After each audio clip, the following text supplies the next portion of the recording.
ದೇವಸ್ಥಾನದ ಎಲ್ಲ ದೈವಗಳಿಗೆ ನಮಿಸುತ್ತಾ, ವೇದಿಕೆಯಲ್ಲಿರುವ ನನ್ನೆಲ್ಲ ಹಿರಿಯರಿಗೆ ನಮಸ್ಕಾರವನ್ನು ನೀಡುತ್ತಾ, ವೇದಿಕೆಯ ಮುಂಭಾಗದಲ್ಲಿರುವಂತಹ ಎಲ್ಲರಿಗೂ ನನ್ನ ದೊಡ್ಡದೊಂದು ನಮಸ್ಕಾರ.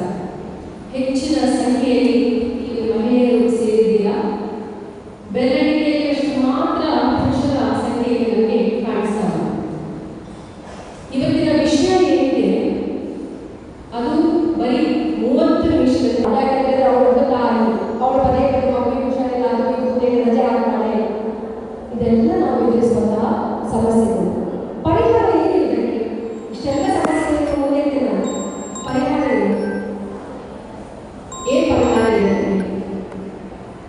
ಇದೇ ಪರಿಹಾರ. ಕಣ್ಣಿಗೆ ಕಾಣುವ ಪರಿಹಾರಗಳು ಯಾವುದೇ ಇಲ್ಲ, ಎಲ್ಲೂ ಇಲ್ಲ, ಯಾವ ಕಾನೂನಲ್ಲೂ ಇಲ್ಲ, ಎಲ್ಲೂ ಇಲ್ಲ.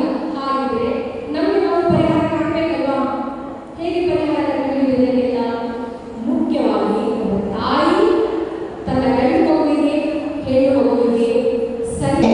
ನಾನು ಯಾಕೆ ಈ ಹೊಸದಲ್ಲಿ ಬಂದಿದ್ದೇನೆ ಅಂತ ಹೇಳಿದ್ರೆ, ಒಂದು ಸಮಾರಂಭ ಇತ್ತು. ಈ ಕಾರ್ಯಕ್ರಮಕ್ಕೆ ಯಾವುದೇ ರೀತಿ ಅನಿರೀಕ್ಷಿತ ಒಂದು 2